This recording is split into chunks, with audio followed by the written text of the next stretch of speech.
Hey, hi everybody. Can you hear me, Aisha? Yes, yes, This you're audible.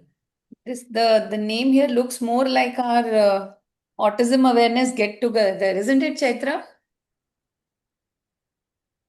Most of our from the autism awareness.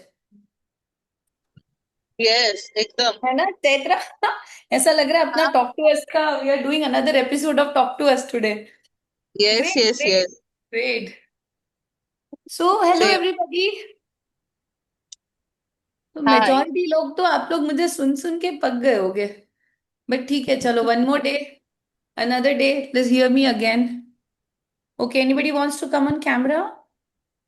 मैं Yeah, I'll गाड़ी start. चला रही हूँ मैं Up, अभी थोड़ी देर please, के बाद please. वीडियो ऑन Safe, करूंगी safe. Okay. So, Aisha, we are good to start? Yes, yes, absolutely. So let's start. I mean, a very good evening to everyone. This is Aisha from Starwalkers, a parent outreach associate. This session is part of Starwalkers, and here we'll be discussing about special education, which is a very important and integral part when it comes to our special kids. As we start the school sessions in India here, there are many parents who have questions related to academics, special education. So this is just an effort from Star Workers where we would like to bring the details about what exactly is special education and how it can help and support communication and learning in neurodivergent kids. And I don't think any introduction is needed. We have here with us Sarika ma'am, who is RCI certified special educator with over 17 years of experience. And she's also the founder of Life of a Special Educator and a very, very, very good person giving a lot of information and insights which we have been taking through the autism awareness group. And really thank you so much for that. We are glad that you Congrats, are here with Aisha. us on Star Workers. So Got as we begin, Sarika ma'am, I just leave it to you so you can start. Sure, sure. So I'll definitely like to start this talk on the note of my acknowledgement towards Nazma. We all know Nazma. She's the one who founded Starwalkers. Though due to her work commitment, she's not here. But I'm sure when she sees the recording, I would like to extend my thanks to her for giving me this opportunity. But at the same time, I would like to thank Nazma for bringing a lot of clarity in this work. So one thing I would always like to acknowledge her that as I say, there is never an age where you stop learning. And Nazma is one person who brought the concept of neuroaffirming for the first time. And maybe if I get time, I'll share in my journey that how the neuroaffirming attitude that she brought in the group, in the autism awareness group, through her post was instrumental in shaping my work. So, Nazma, though you're not here, heartfelt gratitude, and that's the reason I'm here again. I think most of you available present on the screen today. Hello, we all have met somewhere or the other, got connected. I think if I can think of any name that I don't know, I think only Aishani is somebody. It's a new name, and Sadaf is a new name. So, hi Aishani and hi Sadaf. I'm Sarika. And for rest of you I mean पक जाओगे वापस से मुझे सुनकर but ठीक है let me start so maybe you will come to know something new about me today. So, as you all know, I'm Sarika, and today this is something that me and Nazma we always wanted to do from a long time to understand that what's the role of special education. I somehow personally feel that special education is not much celebrated in the world of autism. It does play a role, but it comes very late. And we always had this brainstorming sessions together in our conversations that uh, why do you feel special education is important. And I can only say that when I started my special education course, I did in multiple disability. That was 2008, where that time autism did not even get a official entry to be considered as a disability. There was nothing much about autism. There was one chapter on autism. And now when we see, after when autism got recognition as a disability, now we have courses teaching autism. So trust me, people from my generation, I would say that we are all self-learned, self-trained people. And in my journey, I have some, interesting facts or some funny facts that I can talk about my journey. So then it's, and then what happened is, as in when I started conducting my sessions and some years passed by, and of course my work started, it started evolving. And one common thing, Aisha, one common thing I heard from my parents, they used to say that once the special education services have started, they said, ma'am, बाकी therapy में ना हमको फर्क दिखता है. And I used to always get that feedback, but I couldn't pin, that what is it that we do here, because we were doing it naturally, we were doing it intuitively. So we had no idea that what is that one thing that we do. And the parents say that, ma'am, special education के बाद even occupational therapists or speech therapists, they would say that अभी आपका बच्चा response अच्छा करता है, and if you would have asked me this question at the start of my career, that does role of a special educator, is it there in supporting communication, especially in a non-verbal child, Aisha, I would have said no. you know I had no idea that how we can support. But over the period of time, I think it's a very important partnership. And as you all know, I keep on vouching and I keep on reaffirming that please start it early. Yeah, so on that note, I would like to start this talk that please do not consider special education something that should happen gradually when the child grows. 3.5, 3, start your child, put your child on special education services. So, through this presentation, my intention is helping children understand, express, learn, and thrive, is what we do. Now, opening thought is Gauri, are you the creative person or somebody else? So there is this. Nasma, can you delete this? One second, I can delete it. I'm the admin too. Okay, I'm done. So the opening thought, yeah, we all know by now that every child can learn. Every child can learn. And the question here is not like whether they can learn, but how they can learn best. That is very important to understand, that it's not whether they can learn, but how they can learn best. To simplify, I know that Aisha can only learn by showing flashcards. On the other hand, Chaitra can only learn by pointing. Jagdeshwari can only learn by using the AAC. But it is still learning. So we do not have to get stopped by the child's ability or inability, what we call it. But the way, where the place where we should stand, where I stand as a special educator, is how we can make the learning best available for the child. So again, as I said, mistaken inability to communicate for inability to understand. I think people who have been in touch with me, I've always shared this video. Aisha, again for your viewers, I will share this link with you after our talk in your group. If you can share with them, uh, I will talk about a video how it changed my view as a special educator. That how can we, we whenever when I started my journey, as I said, if a child cannot talk, it was like done. कैसे पढ़ाएंगे आगे? बता ही नहीं पा रहा, point नहीं कर पा रहा, कम्युनिकेट नहीं कर पा रहा, कैसे लेंगे feedback? So that is the time when you mistake कि अब हम यहाँ कुछ नहीं कर सकते because the child can't communicate. But there was one video in my life that altered my view, and that link I will share with Aisha, and I want people who have not seen it before, who are not associated with me, please watch it. Give your 7 minutes to that video. And again, it's a very common question that I ask. How often do we wait for speech before teaching? This is a question where we all need to pause and think and answer that. When do you know your child will start talking? Do you know that? Is there any guarantee? And how long can we wait for that? And as I always say, different processing doesn't mean less intelligent. So objectives of today's session would be, what special education really means, the relation between communication and learning, how communication difficulties affect academics, the role of special educators in the intervention, practical strategies to support children, how families and professionals can work together. Yeah.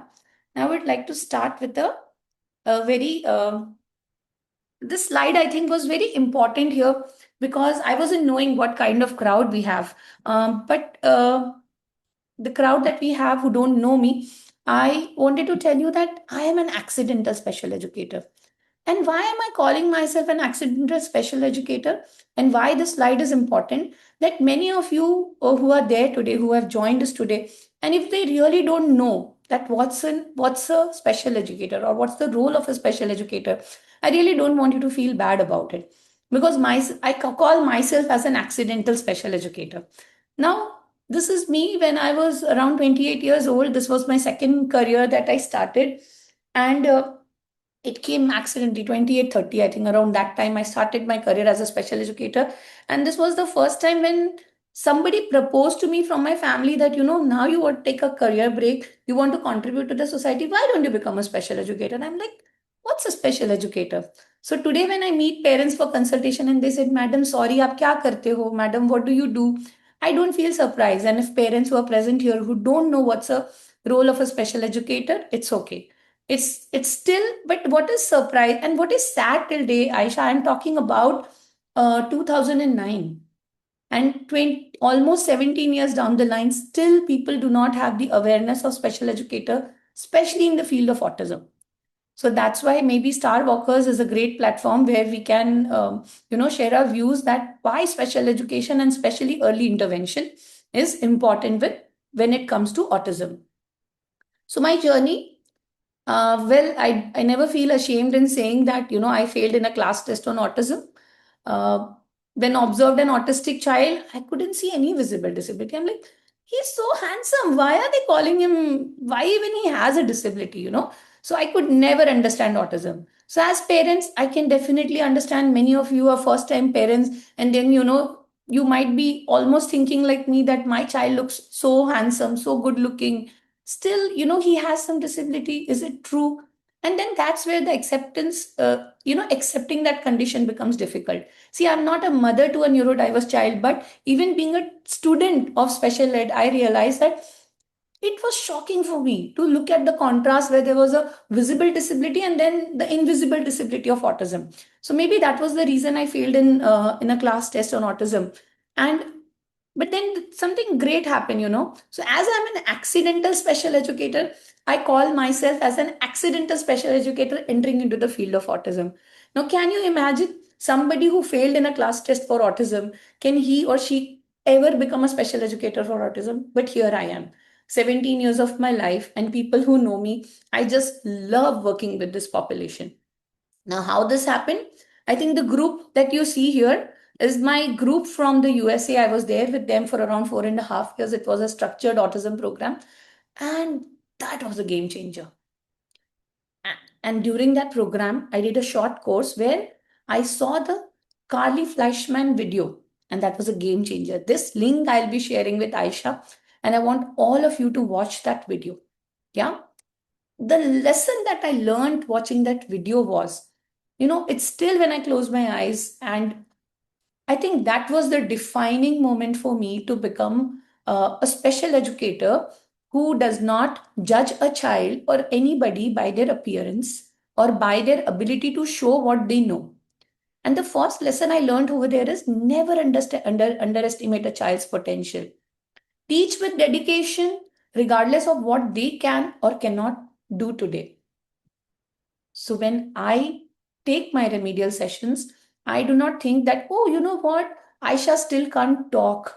So if she can't talk, let me not teach the topic in a complex way. Let me just do the basics, because she cannot talk, how will she give me a response?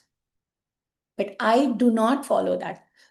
Whatever, if the child is interested, the child is connected in what I'm teaching, I would teach the child as I would teach a neurotypical child in the same way. Of course, the methods would be different, but at no point of time I would think that, this child has special needs. Now again, this particular thought, it did not come to me easy. Again, there was something that happened in my life, and through that I realized, oh, you know what, this is what the autistic children need. So it was pandemic. You all know we all went through that. And that was the time the clinic had shifted home. And in one of the sessions, I remember my mom was sitting in the other room and she could hear me from the other room taking a session. And once the session was over, and she told me that, how easily you talk to them. She told me how easily you talk to them. And I'm like, uh, that is the way, isn't it? And then she said, no, it's not the way. Like, you were talking to him as if you talk to your child. So she meant a neurotypical child. My son is neurotypical. That's the time, guys, I realized that the way we respect them, when we are talking to them, is the child before me or the disability before me? So when I started seeing the child, the disability disappeared. And when the disability disappears, then when you're working, you don't think about what the child cannot do. When you're working with the child, when the disability disappears, you think what best I can do with the child so he or she can learn. So that was my second lesson.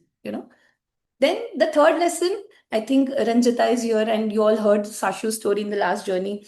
I remember few years down the line, Sashu was 13 then, and I always started my session with good morning, and somehow it never occurred to me. So as you all know, Sashu is minimal verbal AAC user.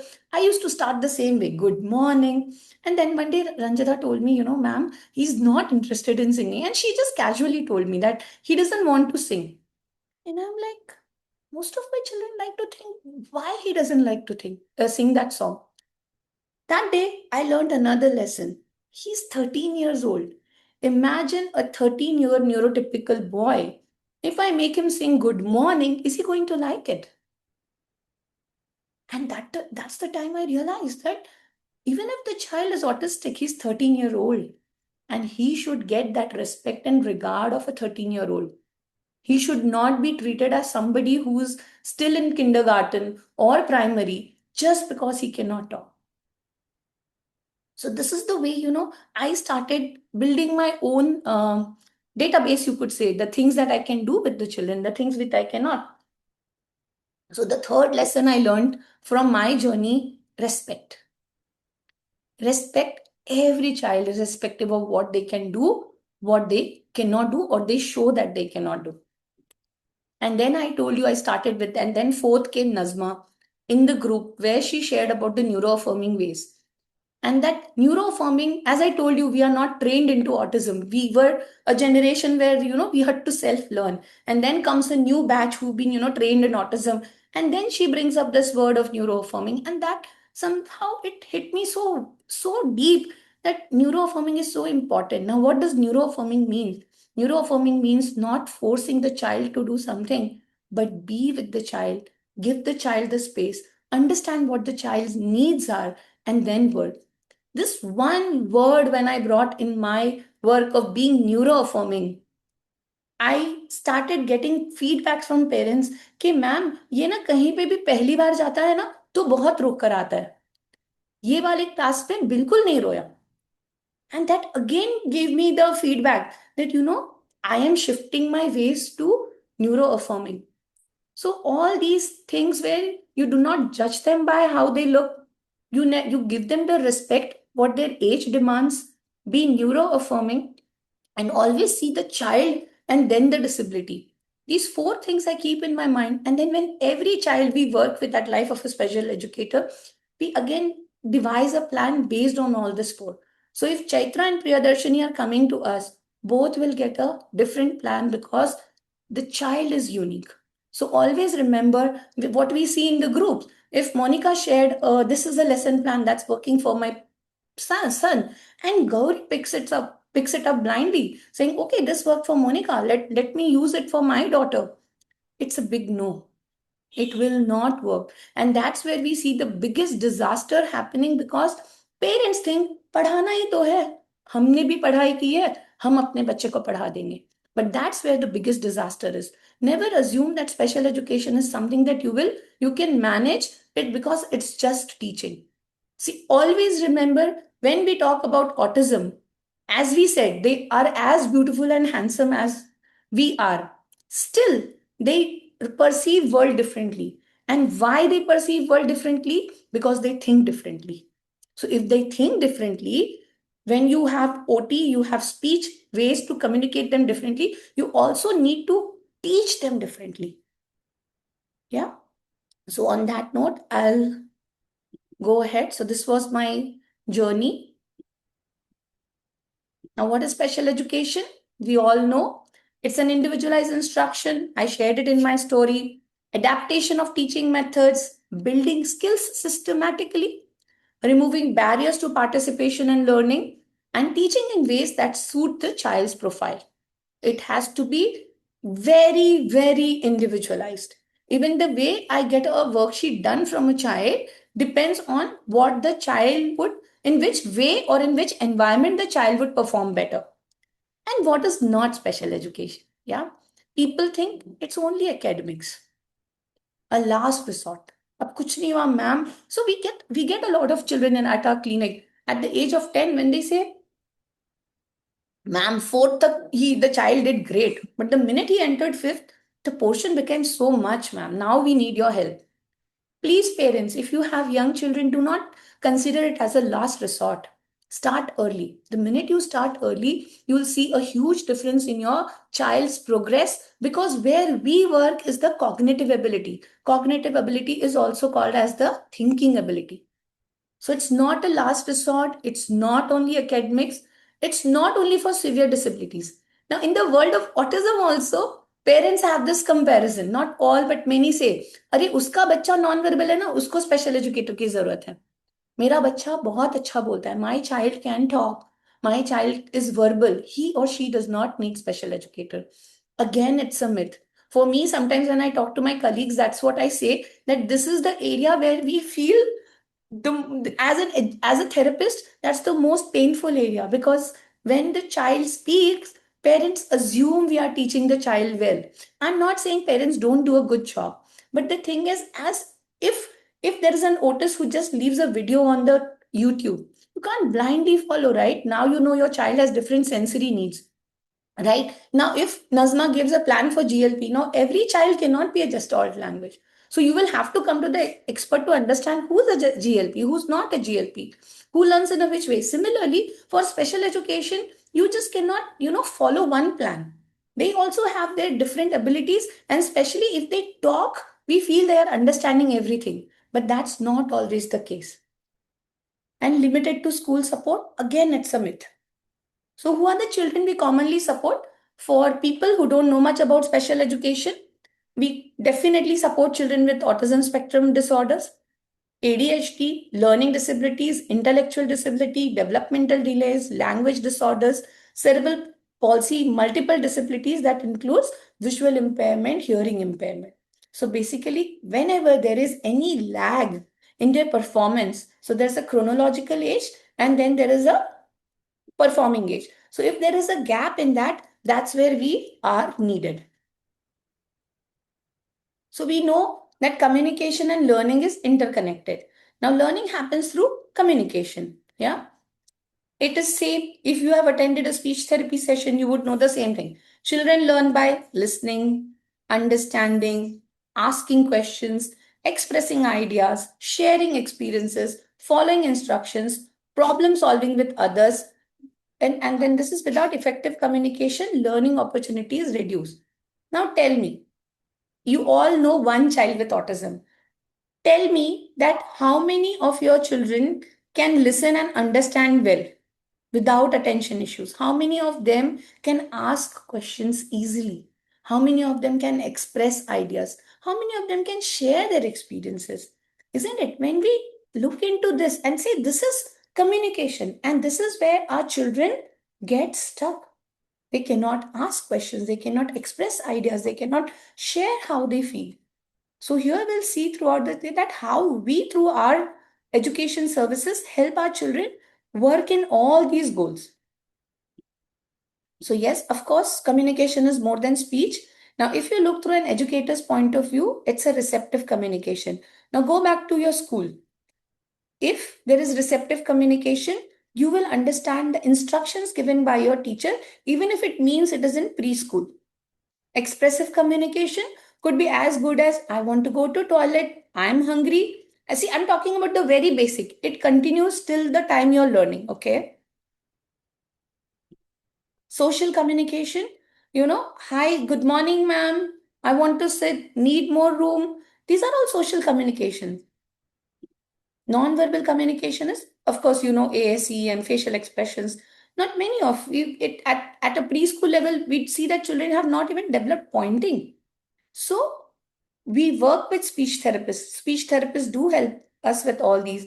Occupational therapists also, they have their own set of rules. But then here comes a special educator, which we call it as the pre-academic readiness, where we work with the child from a very young age in developing the receptive communication, expressive communication, social communication, and non-verbal communication also. And we need, and it's a team effort. So none of us can work alone. If an OT is not doing the job well, the child will be sensorily, or the muscle movement will not be supportive for the child to sit and work. If the speech therapist or the speech language pathologist is not working with the child, you know it will be difficult to, they have a different knack of helping the child communicate. And then the third important person here is the special educator. When all these things are happening, the special educator will help the child to receive the world. Because fortunately or unfortunately, still in India, everything happens in school, and it is all dependent in the through the school curriculum. So this is very crucial. Now parents can relate with this, yeah. Many of you can say, he understands, ma'am, but doesn't answer. Only one word response. I think this is the biggest concern a parent has.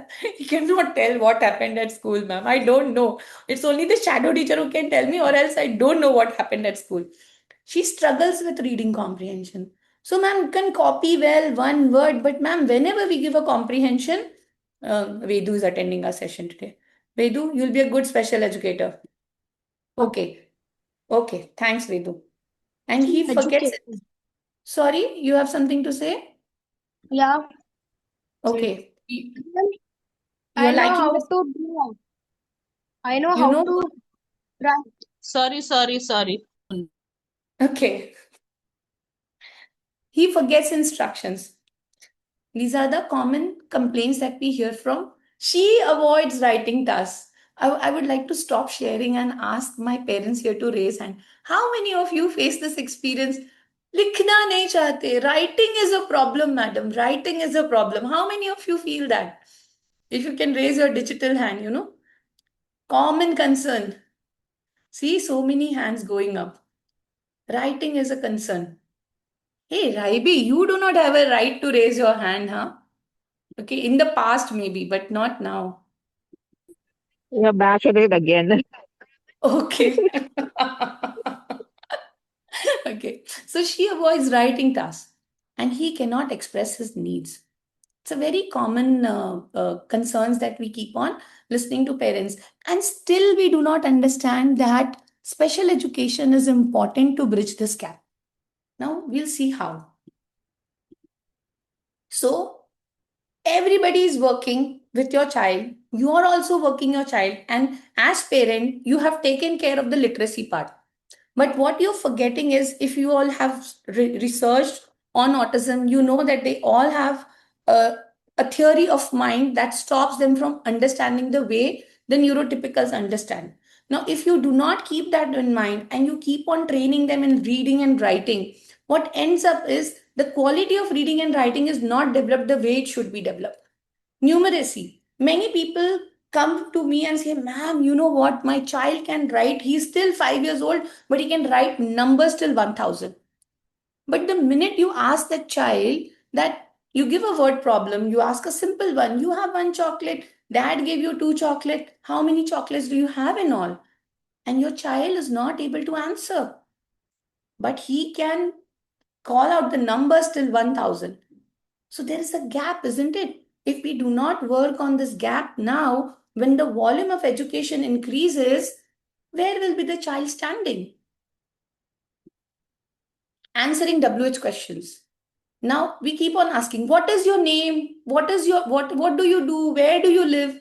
And we miss out that not many autistic children are comfortable till a big age with the WH questions, unless and until you've worked with them. When you end up asking, what is your name? Most of the time, if your child is verbal, you end up hearing, what is your name? Rather than a response. That itself is a big sign for you how they are interpreting language, and you need support over there. that somebody to help you decipher, the child can understand the question in the real sense, what is your name? And that is also an important part of communication, which is done in the remedial therapy offered by special educators. Classroom participation, right? Very important. Like, I will give you a small example where a student of mine shifted his school. He's now gone into senior KG. It's going to be his first day of school in this class, and he's shifted to a new school. There is prayer time. There is so many times, so many things that happens in new school. They have to keep a bag somewhere in a corner, get the books out. Now, tell me, who will work with the child? Think of, I'm saying there is some therapist who would, voluntarily do that. But officially, it is not their role to train your child how to behave on the first day of the school. But here, because it is part of your pre-academics, there is a procedure. We keep on, using stories for the child. We use a visual cards for the child much in advance. So when the child is ready, when the D-Day comes, the child can go and settle in well. That is also part of a special educator. And then there is independence. So here comes the special educator's role. We identify strengths and needs. We conduct educational assessments. We develop individualized goals. We modify the curriculum, and we use evidence-based strategies. Now, can you see evidence-based strategies?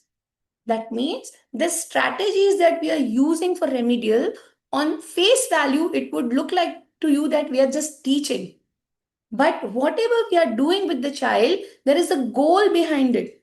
It might look like a playway method to you because we are working with younger kids, but it is not play.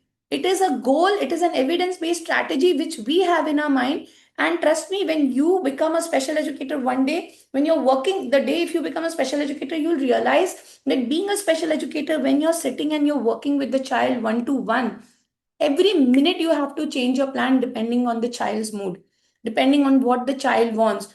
You have kept a beautiful lesson plan ready with 5 worksheets. But that day, if your child refuses to do that, you cannot let your child go agitated. But on the spot, you change your learning method to the child so that the child performs and the learning happens. So we use evidence based strategies. And why this word is important is, if, as I said, that Monica shared that this is the what working with my child, and Gauri goes and copies that style, it might not help because it is not an evidence-based strategy for Gauri's daughter. And collaborate with family. Now here, you, as with Starwalkers also, you all are very used to it, right? Parental training. Now, parental training is the crux of one of the, I think parents are one of the most important pillars of therapy, be it any therapy, be it OT, be it speech, be it special ed. Parental training is extremely important. So collaboration with family is also it's a part of our, where we train the parents. We tell them, okay, you can train your child this way. This is what you can do with your child. Don't do this. Don't use this words. These are the part of training that happens in the sessions. And of course, we monitor the progress. Assessment looking beyond scores. Now, this is one of my personal belief. I just read in one of the special education group, and I want to share with all of you that um, how a parent of a neurodiverse child might feel. And I understand, in India, still getting academic qualification is very important. But this is something that I want to share with all of you. The parent was sharing in one of the groups, and the child did not have autism, but the child has intellectual disability. The child had intellectual disability. Many of you, if you don't know, it's called as mental retardation. Now, why I'm sharing the story? So the mother writes, and I'm reading that my son is 19-year old. He has a neurotypical twin. He's already going to college. My child has 90% intellectual disability. He's non-verbal. He's not done any of his schooling yet. Can he do his 10th to Pratham, the NIS board? Can he do his 10th to NIS board? Now, as a mother, was the question wrong? No. She's comparing her two sons. One is going to college, One has still not even got the basic degree of 10. But I want to ask the parents here, what if the child even passes the 10th grade by a writer's support? The writer writes everything for the child. Do you think that degree is going to make any sense to that child? That degree, is it going to help the child? So that's why we always say, don't run behind scores. You have to look beyond scores. You are sending your child to a mainstream school. Nothing wrong about that. Please send your child to the mainstream school. But if your child does not have the ability to cope with a grade 3 curriculum, please understand that if we force the child to understand a grade 3 curriculum and he's still not through his grade 1 curriculum, is there any point in pushing him in clearing grade 3 just because he gets a good scores, just because he passes the grade, and the school is not removing him from their because the child has passed, the school still retains the child. As parents, I don't want to answer yes or no, but I just want you all to be left with that thought, that would you like your child to have this experience that he is getting scores through whichever way you might be spending your entire day making your child rote learn that and going and giving that answers, and at the end of the day he's getting minimum marks that he's passing? Will that make you happy, or you would have a meaningful education with your child irrespective of which grade he is? Even if my child is in grade 3, but if he can do a meaningful curriculum, he is currently performing at a senior KG level, and he's able to do a meaningful work over there without prompts, without cues, and he's thinking and doing it. Tell me, parents, what would you like to opt for? And of course, this is not a question that I want you to answer. Just mule over, just think over it. So, beyond scores, when we start thinking beyond scores, then what does the thought process looks like? So when we chuck the scores, कि हमको score से कोई मतलब नहीं है, I am sending my child to be there included, whatever we can do to support in the education, of course we will do it. But so how do we think beyond scores? So first, what is it that my child can do? What supports the success that he or she would want? What barriers exist? How does the child learn best? Which communication methods work? Now today itself I met a child who's just going into grade 1. The parent came very depressed because the school says your child has attention ADHD. Okay, without any testing, the teacher said the child has ADHD. Well, when I went through the reports, I realized that the child is showing traits of ASD, but still, of course, I cannot give him the diagnosis of ASD. The irony is, he's now a senior KG boy going to first grade. I asked him, what is the capital of Afghanistan? He tells me Kabul. Which continent do you live in? He says Asia. I said, China is in which continent? He says Asia. I asked him multiple such questions. I asked him, who's the president of India? And in his totlas, he said, mur, mur, mur, whatever he could say. But these parents came to me feeling dejected that my child has behavior issues. The teacher complains that he is very distracted in the class.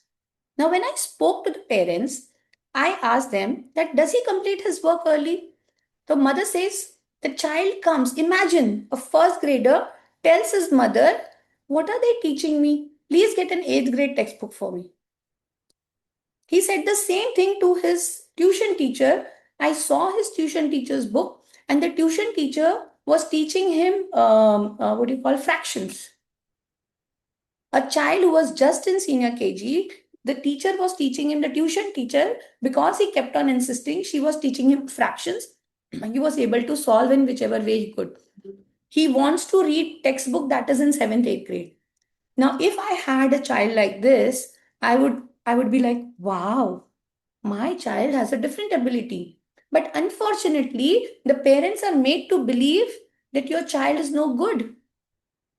And the parents are worried for him that what would his future look like. So unfortunately, this is the pitfall of our education. I gave them few guidance that how we can support the child in the school, and then we can check that how his behavior can be maintained. But again, I want you to bring back to this, to highlight this information, that please do not train your child for school. How does your child learn best is where you need to stand. Do not succumb to the pressure of the society. What communication methods work? So there are, you might have heard many parents in this series that Starwalkers have started, and you would have heard them talk how they took stand for the children, how they went and they communicated to the school that this is what we want for our child. Never compromise in communicating and training the society what works best for your child. Now imagine the child who I was talking about, like I gave an example, the grade one. What if this parent never came to us and they always felt their child has some issues, rather than appreciating and understanding that what a gifted person he is? So please always be on your child's side and don't succumb to the pressure of the society, because they will only move around scores and performance. They are really not interested in what your child is learning. So focus on function rather than labels. Building readiness, as I said, we work on lot of readiness. You all might be now, because you're working with your children, you might be aware, familiar with this word. Even we as special educators, we work a lot on joint attention, sitting tolerance. See, our work, our therapy is one of the most difficult therapy for the child. And I always say that how we neurotypicals can relate to special education. See, many parents say, OT में ma'am उसको कोई problem नहीं होता, speech भी कर लेता है, पर स्पेशल एजुकेशन में ना उसको the child has an issue. I always say, related to your school curriculum, which period you liked the most? I remember I liked PT, music, anything which did not include academics. So if we as children enjoyed something which was non-academics, how do we expect our children to enjoy something that's academic? So special education is one of the most toughest, what you would say, therapy for them. And if we want to work with them and we are talking about academics, we cannot work without developing joint attention, sitting tolerance, imitation, following instructions, turn taking, visual attention, task completion, and learning behaviors. So all this, I just want you to pause and look at the screen and imagine if your child gets access to all this from an early age versus the child gets an access to all this from 10 years, post 10 years, what would be the quality of education for the child? Just compare. A child who's 3 years old and he's getting all this through the remedial therapy, and then he is going to school, versus a child who was not trained in this and then he's going to school. We also work on functional communication: request, reject, ask for help, make choices, comment, seek information, express feelings, initiate interactions, and communication, because we all know that communication reduces frustration. And this is very, very important, that how communication reduces frustration. Very important to note. Now here I will share an example. What I want you all to notice in this is, I was talking about request, reject, ask for help, make choices, express feelings, initiate interactions. Okay, now look at this video. This is happening with a autistic child. He started his remediation. He's verbal. He started his remediation early, I think by 3.5. I was the first therapist he met. And somehow, again, he's an accidental student to a special educator, because he came first to me, and that's how we put him on a remedial therapy. Start. Start. Come on. Hmm.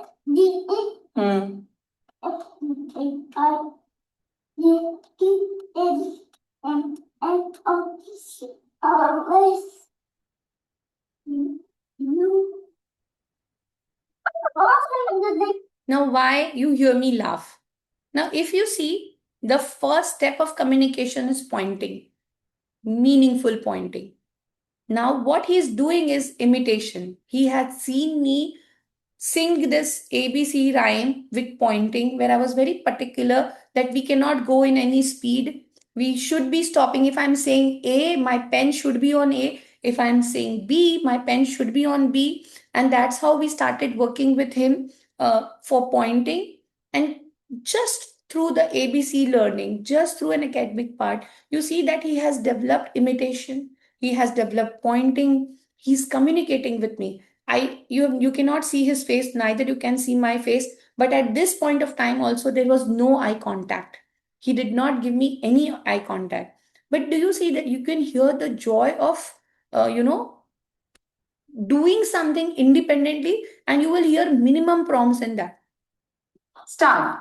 A, B, hadu, A, B, C, D, E, F, G, H, I, J, K, L, M, N, O, P, Q, R, S, T, U, V, W, X, Y. Go fast. Go back to X. Go back to X. X, Y, Z. Now I know my ABC. Next time, won't you sing with me? Start. Start. In a playway method, the boy learned pointing. The boy learned meaningful. Now imagine this child goes to the school and then the teacher is teaching ABC. That's the pre-academics part where he would communicate. Most of my children in the spectrum, I take interest when they start a mainstream school and they say, I tell mama or papa, whoever is coming, do let me know when they have a story representation, a poem recital, talk about one item. I am not interested about the exams, but I am interested that when they have a, narrate a story, your favorite story, talk about your favorite toy, recite a poem. I'm highly interested in that. Because when this comes, before that, we start preparing our children to, not like a rote learning, but bring that interest. Now, an autistic child, where we talk about interest. Now, there was one autistic child, there were three poems. Mom had picked one poem thinking this is easy for her to help the child rote learn. And there was second poem in that was on backward counting. The poem had backward counting. Now, I picked that backward counting because I know my child liked math. And I taught him backward counting through that poem. And that one poem was his first performance in the classroom.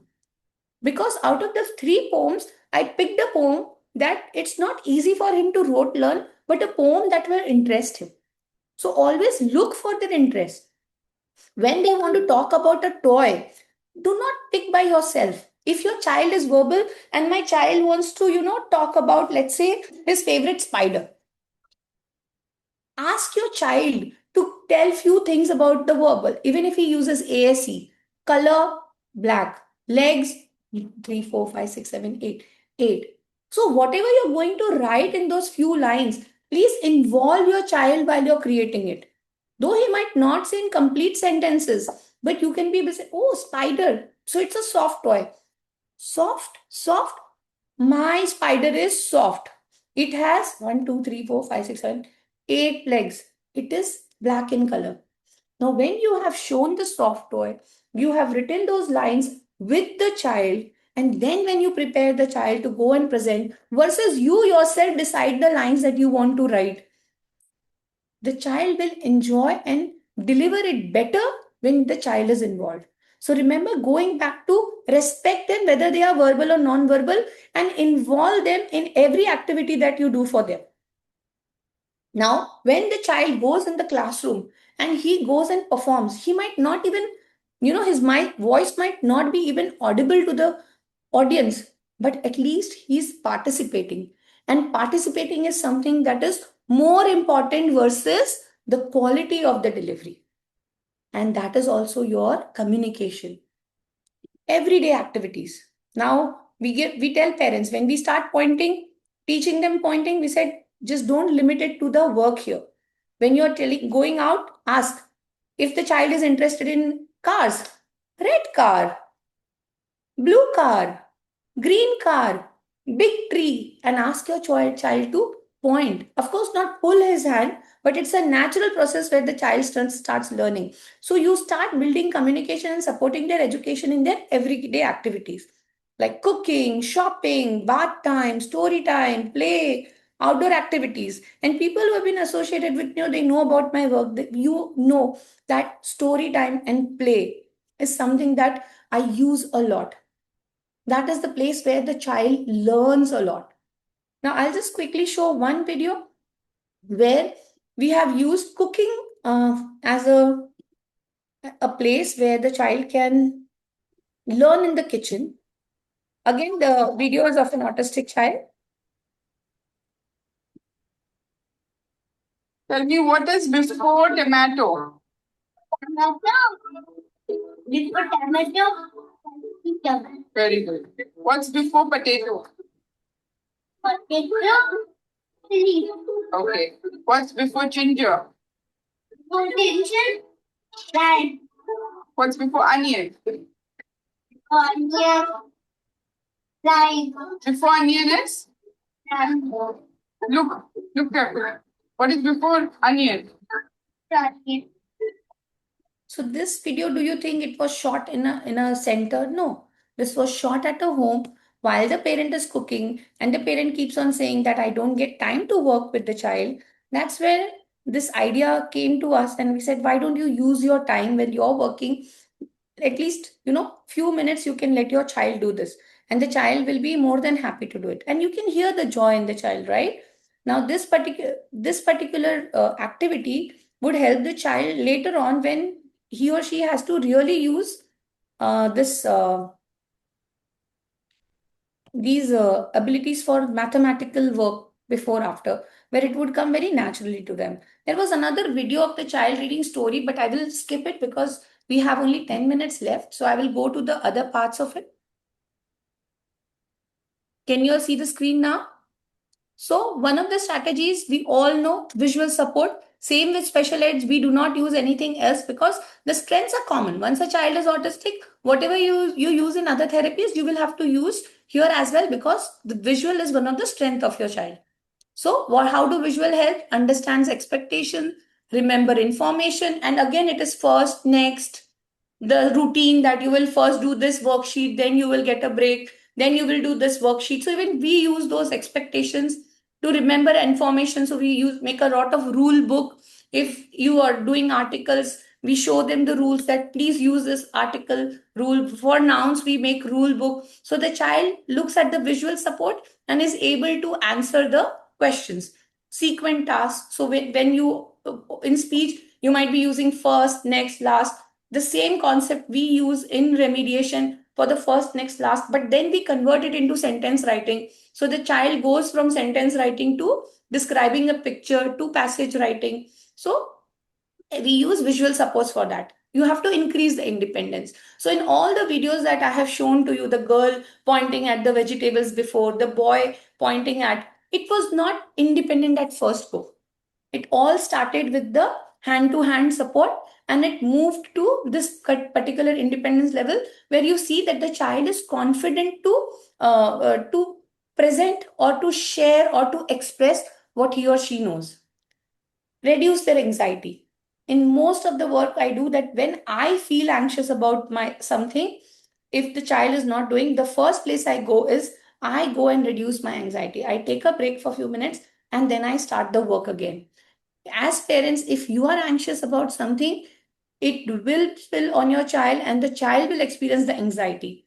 So, and where does the anxiety comes from? See, if you run behind the scores, that's where anxiety will show up. But if you go behind the child's natural growth and nurturing, then the anxiety will try doing it. If you're running behind the scores, try avoiding that running behind the scores and try nurturing the child, nurturing the child's need. Go as per the child's demand, child's need. See if you don't enjoy teaching your child. Maybe you will experience a different joy when you're working with the child. So you all know that choice boards and you all might be expert by now. Then So one I said is theory of mind that is not well developed. Another is executive functioning that is weak for our children. And then again, in our therapies, we work on the executive functioning. It is the most important part. The brain's management system. What is executive functioning? It's the brain's management system.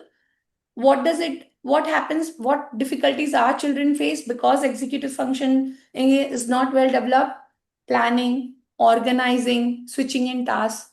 Now, again, I want you to stop and think. The child is in the school. There are so many things the child needs to plan. The child needs to organize. The child has to switch tasks. If you have not prepared your child in advance, and you think preparing is सिर्फ बता दिया, visual schedule दे दिया, अब वो जाके करेगा नहीं. The child still has theory of mind issue. He might, in front of you, might be doing it out of rote learning. But the importance of planning, organizing is important. As I just gave you an example, right? When there is a recital competition or a poem recital at school, what do? 15 days in advance, I prepare the child. Now, is it rote learning? No, it is a fun experience. One should observe that how we prepare the child for that recital. You suddenly see, there was this descending order that I said. There was one line in that, something descending, and then knock at the door. And I have a door to the left, and the child was sitting. And every time there was a knock at the door, I used to knock at the door. The child started imitating knock at the door. And then he loved so much that imitation, the action came automatically. So whenever he used to recite knock at the door, he used to do knock at the door. Now, not just a poem recital was achieved, but the child also learned a term called as knock at the door, which he would have never experienced before. So all these are opportunities when we read a story, we read a poem, we play with them. These are opportunities for the child to learn and experience new words, which they would otherwise not experience in your day-to-day thing. So trouble with emotional regulation and sequencing, that we all therapists do. Say, help me, please. You all know that. Help me. Now, depending on the child's ability. If the child is one word, you will say, help. The child says, help, you help it. Then there is a yes, no. So yes, no, which even the Starwalkers follow this. We also have labels where the child cannot speak well, and we have labels stick at the back of a remedial book. And if the child cannot communicate, we go to that page and we ask the child to point. Do you want a break? Break. So depending on the child's ability, you alter your language so that it helps them in regulating themselves emotionally. And then, of course, if you do not prepare, it might appear that the transitions, they will experience meltdown. Now, one of the most beautiful story I heard few days ago was, I remember 6 months ago, a parent kept on pestering me, ma'am, hum last time plane mein gaye the, it was such a chaos, it was such a chaos, it was such a chaos. They were flying again, they're flying again to Mauritius this Monday. And this time the mother feels very confident because after that one experience where she did not tell us they're going to fly, for the next flight experience, we prepared the child. And the child behaved beautifully. And what happened is when the child was prepared beautifully, how could the child, why was the child prepared beautiful? Why was the child prepared? The child was prepared to, he does not know what to expect next, right? So when he was prepared, he was also taught how he can request. He's still non-verbal. So he was asked how he can request for help. Mother was trained to how to look for distress signs. When those things were done, the flight journey was so smooth that they are going again on a longer flight journey this time, and the mother was at ease. So that's why we keep on saying that people consider that special education is only academics, but it's a myth. It is much beyond academics. It is where your whole, that is, I always feel that is the last therapist you come to. Because वहीं से तो आपके बच्चे की पूरी जिंदगी का ये रहता है ना, that is the time you come to the special educator and say, ma'am academics में आप कुछ नहीं कर रहा. So that is why I keep on saying last मत आओ, first आओ and देखो कि उस special education में what all is done. It's not about teaching only ABCs. So simplify your language. Too many words, too much to process. Aisha, come on, please sit, karo, chalo, jaldi se karo. No, we all have been trained that our child takes time to process. Use that pause. नहीं तो it is like, let's say I said, Aisha, color the ball red. अभी Ayesha red colour तक पहुंच ही रही है और उस ला रही है, मैंने बोला Ayesha color the ball red. Aisha again restarts. She goes back, she takes the red color again. So please pause. It is very important that when you given your child who's in the spectrum any command, please wait, give them few seconds to process. Then only you will see the performance improve. So too many words, too much processing. Break instructions into smaller steps. So we always, in every therapy you see, they start with one step, then two-step instructions, then three-step instruction. The same thing we follow at special ed as well. And as I said, pause between instructions. This is one video I wanted you all to see, but it's okay, we can skip it for now. Reader. Preparing for change. Yeah, as I gave the airport experience, use countdown warnings, visual timers, the reverse timers, they work beautifully on the child. So whenever between my remedial sessions, any child who's, depending on their tolerance, it is sitting tolerance 5 or 15 minutes. Between that, once they are shifting to another task, they get a sensory break or a moment break. And that is the time when, if the child still cannot understand your command ki come back, visual timers help you over there. Predictability reduces anxiety. This video I want you all to see in particular. Draw one rectangle. Rectangle.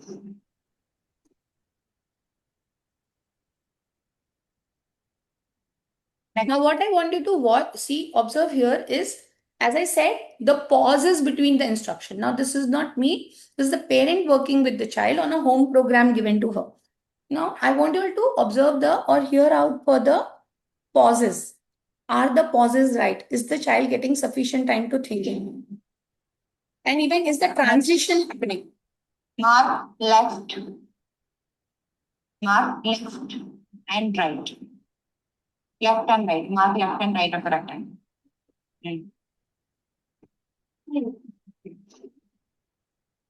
Good one. What happened? Next of the mark bottom, top and bottom. Hello, mark top and bottom.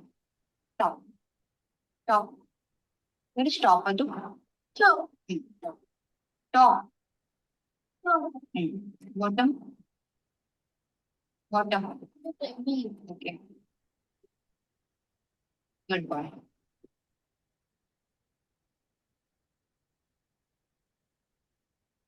Abhi, can you place this coin in between the flowers?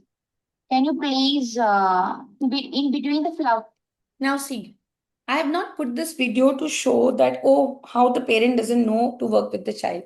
I have placed this video for you all to understand that now this parent is trained. Now she shared this video, she got the feedback, she corrected what she had to correct. Now what happens is, when you take control of the education, you will not, they're like, if I am doing this video with the child, I am feeling restless because, can somebody see, there was a continuous bottom, top, bottom, top. And for a child, it is very difficult to process. Again, the coin is on the right side of the page. There is a transition happening. The child is not prepared well for the transitioning. Now, just because you are not trained as parents, you do not even understand that this is creating a trouble for your child. And that might instigate a behavior in your child. And you would say that my child has behavior, or my child is showing behavior. But what we forget, that we are at the source of creating this behavior. So that is the reason, when you take control of any therapy, please understand why you are doing it. So the mother got all the relevant feedbacks, that she had to prep the child to move to the right. She had to reduce the pace of her instructions. And then when she did this activity next time, it was a game changer for the child again. Yeah. So this is why we say we have open door therapies, because parents come, they get home program, they share their work, we give them a feedback, and that's how the work with the child goes hand in hand. And as I said, please use their special interests and strengths. Connection begins where motivation. Again, I will skip this video. Basically, I'm teaching this child to copy. At the same time, if you see, I'm teaching him the first, middle, ending. From this, My goal is when my child understands the meaning of first, middle, and ending, this will be this will be taken to the CVC words, where I will ask him what is the first sound, what is the ending sound, what is the middle sound. But here the child is getting experience of the positions first.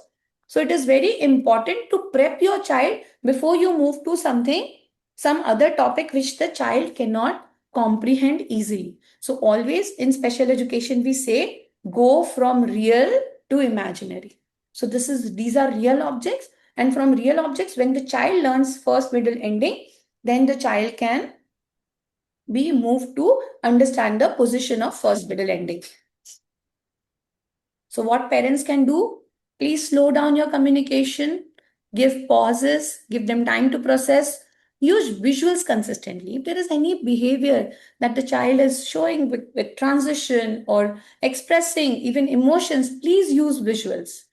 Validate their emotions. So even if your child is non-verbal and you're sitting with a worksheet, but the child points out at this particular sorter, the child is non-verbal. Imagine he took the first step of communicating.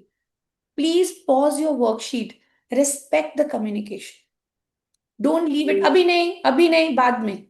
Respect. Bring it. Say, oh, you want the shape sorter? Shape sorter. First work, then you can get the shape sorter. But please acknowledge them for their communication, because as it is, our children do not understand the importance of communication. Now when they want a thing and they're pointing at it and you're not acknowledging it, they will not understand the meaning of that. So the minute my child pointed at the shape sorter, and when I gave the shape sorter in front of the child and I explained it, I have taught him to wait, he understood that his request was respected. So please respect and validate their emotions. Prepare for transitions and connection before correction. So if you are a therapist, very important, connection before correction. Important mindset shift. Our goal is not to make autistic children appear neurotypical. It's like better understanding, reduced anxiety, confident and independent individuals. So the child is not giving you a hard time. The child is having a hard time understanding the world around them. When children feel understood, learning improves. And that's why when I heard parents say that, ma'am, after the special education sessions, we could see that there was a difference in their therapies, other therapies also, because what we had started working with them was the cognitive development, the thinking part. Yeah. So what next? For parents, we keep on saying, please say no to closed door therapies unless and until you feel it is right for your child. And please be, always for educators and remedial, we need to shift our style of working with ASD. We cannot, as I told you about my journey, right? I keep on telling to, people who I talk. If I watch my videos working with an ASD child 15 years ago, trust me, I won't be able to digest that video. But then gradually, with every time you learn something, everybody teaches you something. Be in that constant momentum to learn new things. Never think that you know everything. The mistake that we do is we are neurotypicals trying to train the neurodiverse.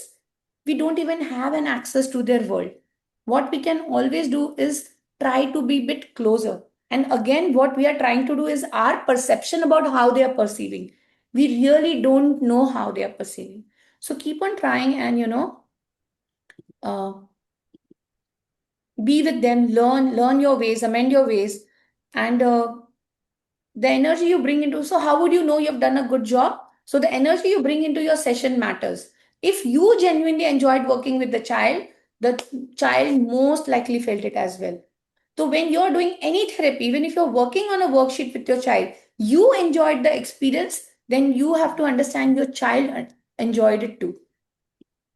Yeah.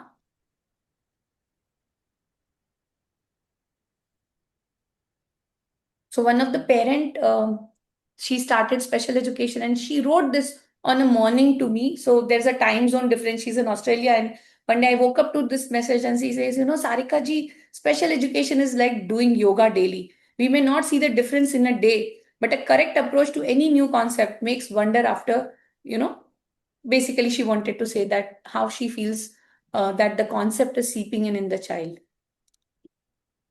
So yeah, so this is question and answers. People who would like to follow our work, you can follow me on I'm Sarika31 or Life of a Special Educator or yeah, and we are open for, so we have exceeded the time, Aisha, by 7 minutes. You take the call if there are any questions. Yeah, I mean, I'll let the parents ask if they have any questions right now. So, parents, you can either leave your questions in the chat or maybe you can just raise your hand to ask the questions.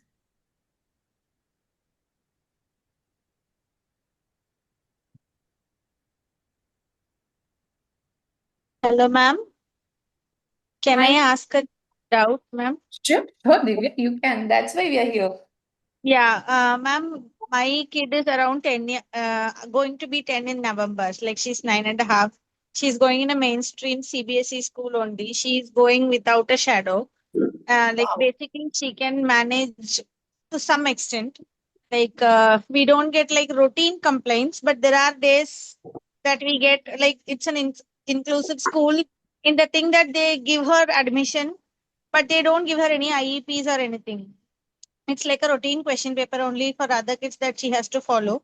Like as you mentioned, I had not taken special education classes because when we started, we were not given the guidance. I started in South only with her therapies at 2. So there, whatever I saw was like when the kid is around 3.5, they started special education, few of them, but they did with basic pattern writing, dots joining and all that, and they never moved beyond that. So what happened was I thought like it is only reading and writing, so let me do it at home. So that's what I had done. So I would say that even from 4.5, her writing had come. She has started doing phonics by pi and all that, ma'am.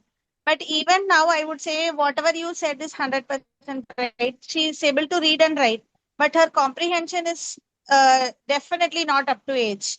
And her language processing is also like gestals. So what I find is she finds it's very difficult to write long answers. To even though she understands, she's not able to put the conjunction words, interjection words, and all. So framing sentences and all becomes very difficult, like using very difficult. So because of that, her sentences are getting disrupted and she's not able to tell those sentences. So would you suggest like if I start special education now, how will they go about it, ma'am? Because all the prerequisites that you had mentioned are like met, ma'am, like the joint attention, Got pointing, that. sitting Got that. Got tolerance, that. and all that. Yes. So, So, Divya, as you said that you saw some special educators doing the dot joining and repetition of things. As a special educator, I take the responsibility that yes, even in my fraternity, not everybody is, well trained to manage an autistic child. So, what I would say, Divya, that when you're finding a special educator in your vicinity, please check with parents who go there. Now that you okay, ma'am. know what skill you should look for a special educator, the minute you see the special educator tells you isko itni baar repeat karana padega, we'll have to make the child repeat rote, consider it as a red flag that it is rote learning. The other Okay, ma'am. things we say is that if you do not get special educators in your area, do get trained in the remedial training courses where Okay, you ma'am. can upgrade yourself, and maybe you cannot take complete control of your child, but at least you will be aware and you'll be able to filter from right and wrong. Okay, Yeah, ma'am. or maybe And you one can more select. thing, ma'am, in the same way, I can also see that her comprehension is very much lacking. Like given Yeah, a paragraph yeah, and yeah. ask questions It's from bound to that. happen. So, Divya, this is Yeah. like a gospel truth, because they have the not good developed theory of mind. That is what they have, and they have executive functioning issues. If you do not take care of this at a young age, see, why do we keep on, I mean, I don't know if are you part of the autism awareness group? Yes, yes, ma'am. Yes. Yeah. So you might So be. right from We keep on saying childhood, that, right? like I have used visuals because I understood that she's a visual learner. So if even if it is a basic photosynthesis, I put visuals. I put draw on the whiteboard where she grasps more from a white background. Yeah. So But if I remember draw in the my presentation, we said there are strategies. There are proven strategies that you need to use. That access is somewhat you will have to get trained, Divya. okay, ma'am. That would Okay, ma'am. benefit your child. Because Okay. why I keep on saying that? I feel it's like a criminal thing, you waste so much of your time. Maybe you might be a working professional, you left your career for your child. And ultimately, everything boils down to academics and a future. And if you're not getting the right guidance, and if the child is not doing right, in spite of having an ability, just the guidance is missing. I feel it's so criminal. Okay. Yes, true, ma'am.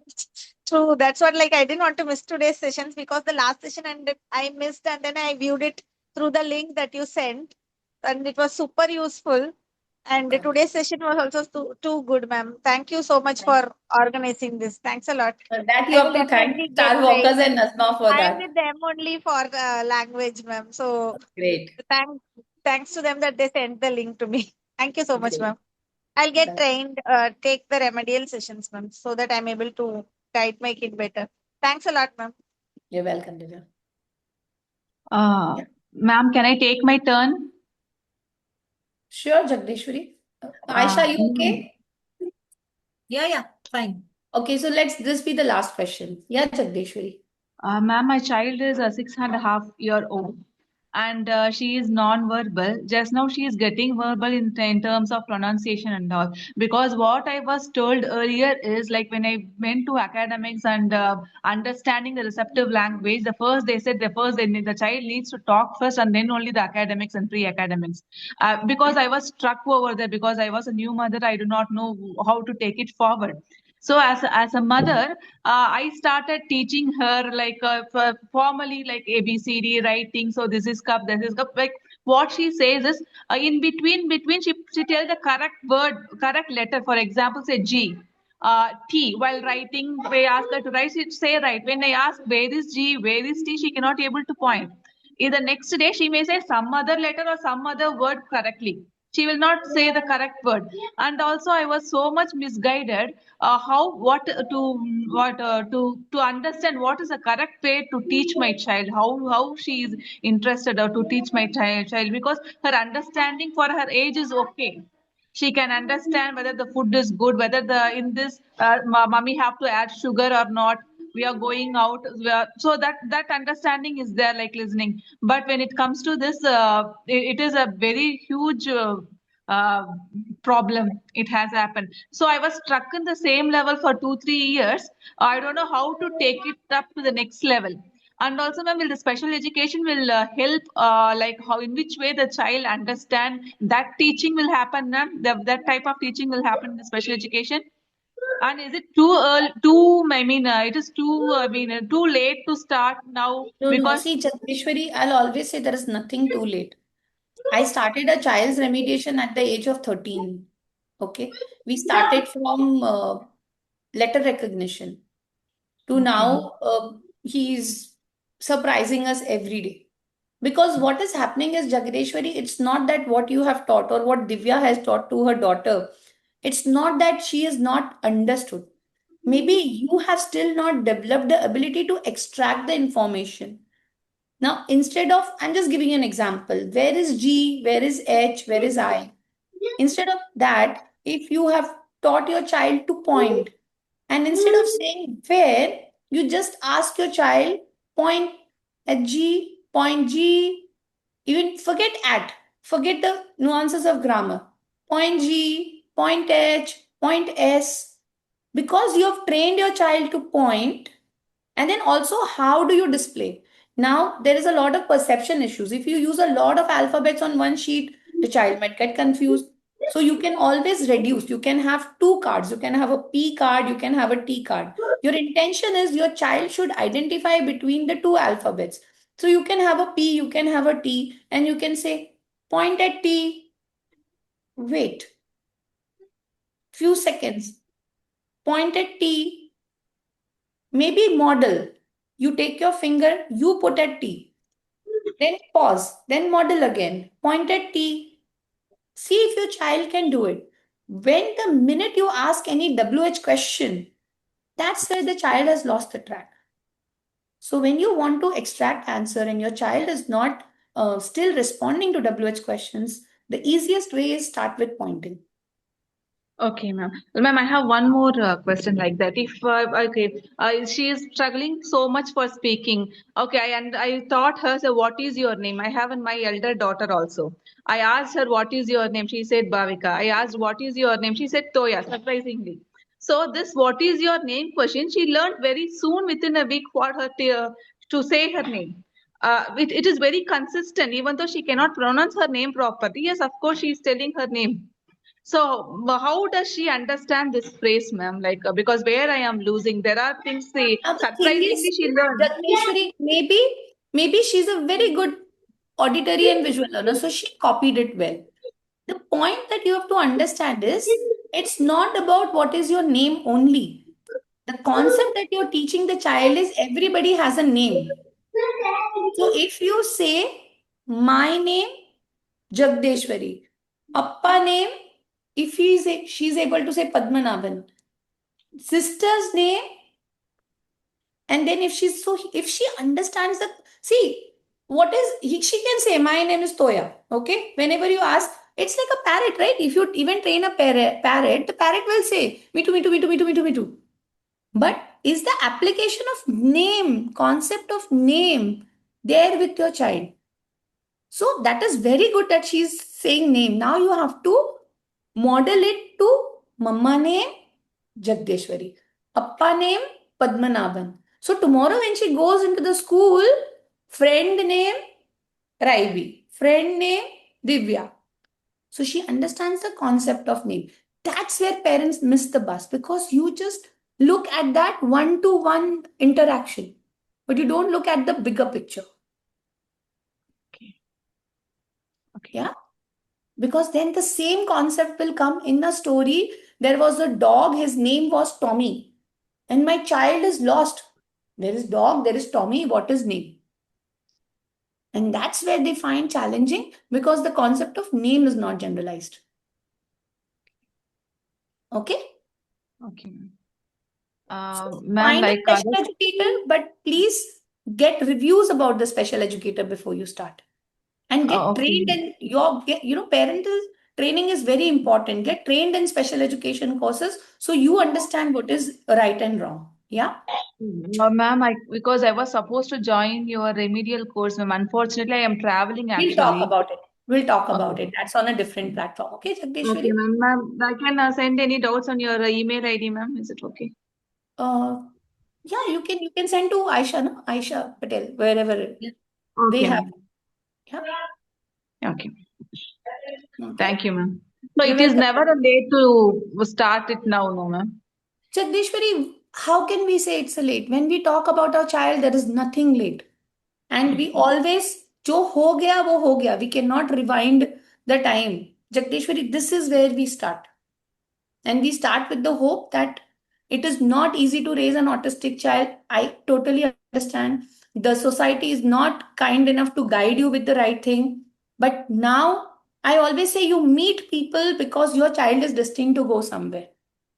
So now when you start, you are associated with Starwalkers, you are associated with autism awareness, you hear people, you will alter your mindset. Don't get stuck to what people did in the past. They might not good. They also did what they did. I told you, right? I told the journey.